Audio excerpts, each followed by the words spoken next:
Në një ambient privat në lagjen më të afërt të qytetit, rajoni 5, u prezantuan kandidatët për deputet të Partisë Socialiste për zgjedhjet e 11 majit.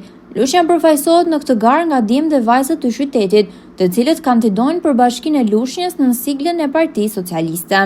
Takimin e hapi Petrit Malaj, kandidat në listën e mbyllur të Partisë Socialiste, i cili falenderoi qytetarët pjesëmarrës, antarët, simpatizantët dhe drejtuesit e strukturave të rajonit 5. Ai prezantoi një nga një kandidatët duke u bërë thirrje qytetarëve të mbështesin përfaqësuesit lushnjar, të cilët synojnë të jenë një zë i fortë i Partisë Socialiste dhe i qytetarëve në parlamentin e ardhshëm.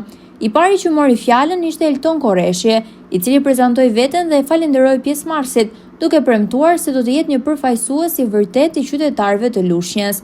Më pas, mes duar trokitjesh, fjalën e mori As Floral Haxhiu, një mjek kirurg i njohur në qytet, i cili shprehur mirënjohjen për pjesëmarrësit dhe theksoi rëndësinë e përfaqësimit dinjitoz të Lushnjës në parlament.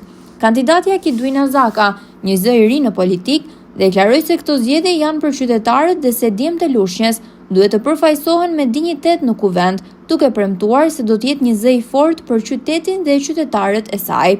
Takimi u mbyll me një bashkëbisedim mes kandidatëve dhe qytetarëve, ku u theksua angazhimi për një Lushnjë më të mirë dhe një fitore të Partisë Socialiste më 11 maj.